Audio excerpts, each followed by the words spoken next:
Hello students, we understood about what is power electronics in the previous session.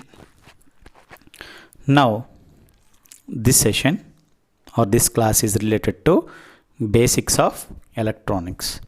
So I am writing here basics of electronics.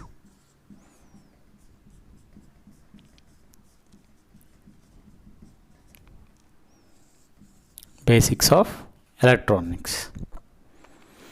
We need to, as we understood already, power electronics is a subject which deals about electronic devices which are manufactured for or which are manufactured to withstand high voltages, high currents and high powers. Okay.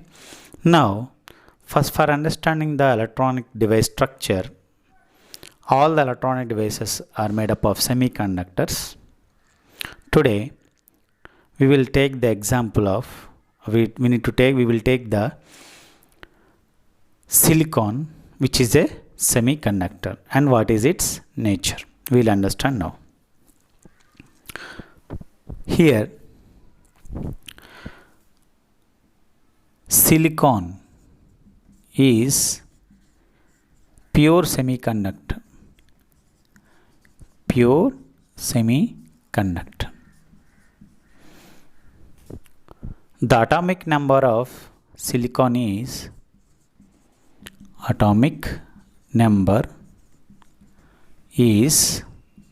14. 14 is the atomic number. So, now we will try to understand different types of metals. We got this idea. Now, there are three types of materials. Basically there are three types of materials. They are conductors. First one we know, conductors. Second one, semiconductors. Third one, insulators. Insulators.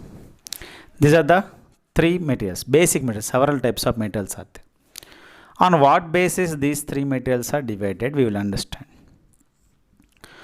We need to know about valence electrons.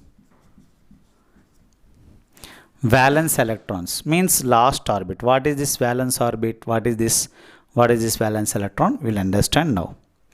So, number of valence electrons is equal to 3. Suppose 3 electrons are present, 3 valence electrons are present, then the type of materials are called as conductors. Next, semiconductors means 4 electrons or 4 valence electrons are present. Those are called as semiconductors. Next, coming to insulators, 5 electrons are present. 5 valence electrons are present. So, on what basis? Basically, these are divided into 3 categories. Conductors consist of 3 valence electrons. Semiconductor consists of 4 valence electrons. Insulator consists of 5 valence electrons. What are these valence electrons and what is the story? You'll understand. Every material in this world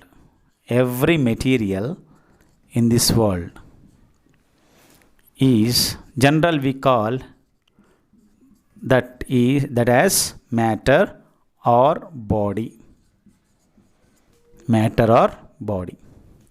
This matter or body is made up of small particles called as molecule. Let us assume this as a molecule made up of molecules. Now these molecules are again made up of small particles called as atoms. Means let us say this as molecule. Inside the molecule we will have atoms. These are the atoms. So these atoms have special structure which is called as atomic structure. These atoms will have special structure. That structure is called as atomic structure. Okay. So what is this atomic structure? Because we need to understand the atomic structure, then only we can understand anything.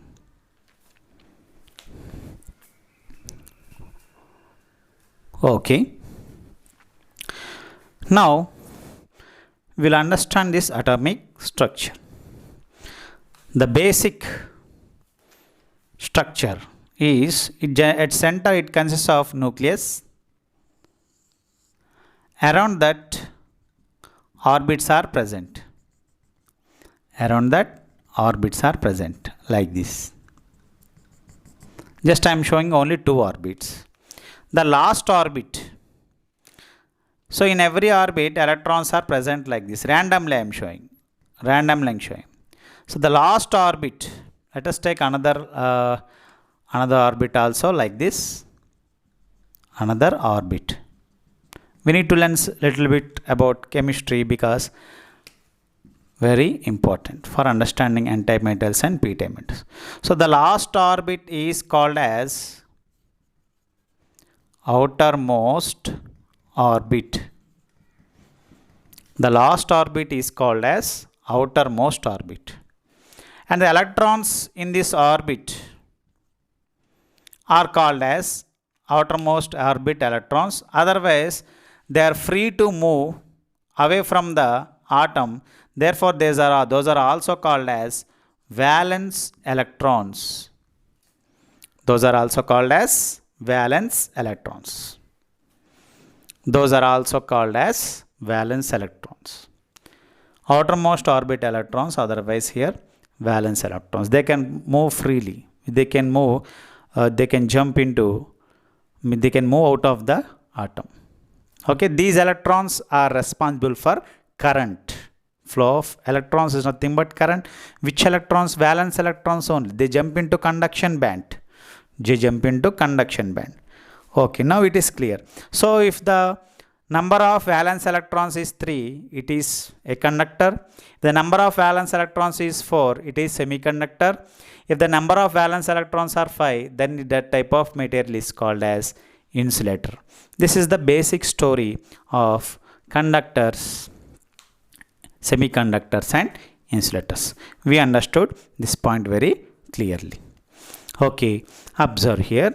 So based upon this atomic structure only we need to understand silicon. So observe here. Now the atomic number of silicon is 14. Generally, anything in this world wants stable state. Every student wants a stable career. Every person wants to have stable mind, stable psychology, like that. Stable mind. So these materials also tends to attain the stable state. Okay, stable state means generally the stable atomic numbers are helium, argon, krypton, like that. All the inert gases, helium, neon, argon, like that. Okay, so inert gases comes under simply I am writing this one. Inert gases comes under the stable states. They have stable states. What are the numbers generally? 2, 10, 18 and so on, like that, etc. These are the stable atomic numbers. Stable atomic numbers 2, 10, 18. Helium, neon, argon, like that. So what is the atomic number of silicon? 14. So stable state is 2. Stable state is 18 or 10. So we'll take the lower one, 10.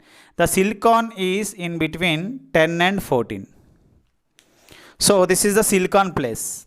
This is the place of silicon. So it need to lose 4 electrons to get this stable state, or it need to gain 4 electrons to get this stable state. Right, 14 plus 4 means 18. 14 minus 4 is 10. Means it need to gain or lose 4 electrons to achieve a stable atomic number. Simply stable state. Simply which state? Stable state. So everything in this world want to achieve the stable state. So silicon is 14. Silicon atomic number is 14.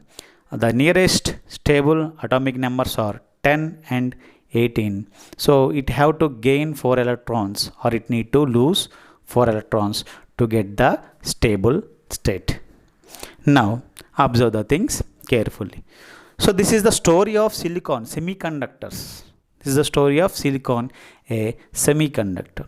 Now I am interested to draw the structure of silicon here. Structure of silicon, and I want to explain one thing here.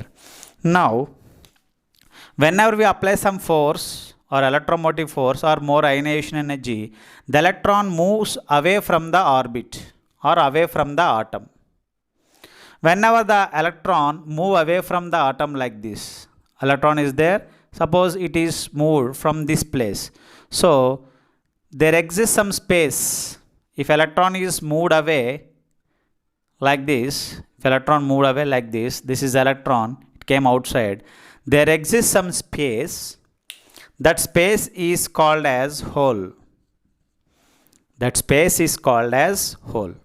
So whenever electron move away from the orbit or from the atom, the space provided by the electron, or when the space formed due to the movement of electron, or whenever the electron vacate that place is, or space or void is called as a hole. A hole. Simply, whenever hole is there, if I want to electron to join in this outermost orbit, the electron will takes this space only, this whole space only. So electron occupying space, whenever a electron want to enter an atom, bond with an atom, hole is required. Whenever a electron detached from the atom, hole is formed. That is the basic meaning of hole. Okay. So whenever electron is removed, it loses negative charge. So whole charge is positive charge. Whole charge is considered as positive. So I am writing here, electrons are considered as negative. We know already negative charged particle, negative charge, and here hole is considered as positive charge.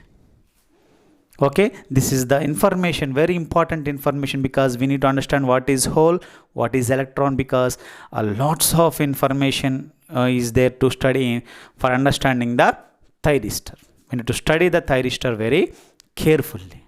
Okay, hole knowledge and electron knowledge is important. And silicon always wants, any material wants to attain the stable state. Stable state. Like that, it need to lose 4 electrons or it need to gain 4 electrons. To gain 4 electrons, it must have 4 holes. If 4 electrons are lost, it will have 4 holes. Okay, right. Remember this point. This is information related to conductors, semiconductors, and insulators, and atomic structure, and the definition of hole, how hole is formed, and valence electrons, everything. In the next session, we will study the structure of silicon clearly, and how N-type material, P-type materials are formed, and thus diode is formed, and thus thyristor is formed. We will study that one.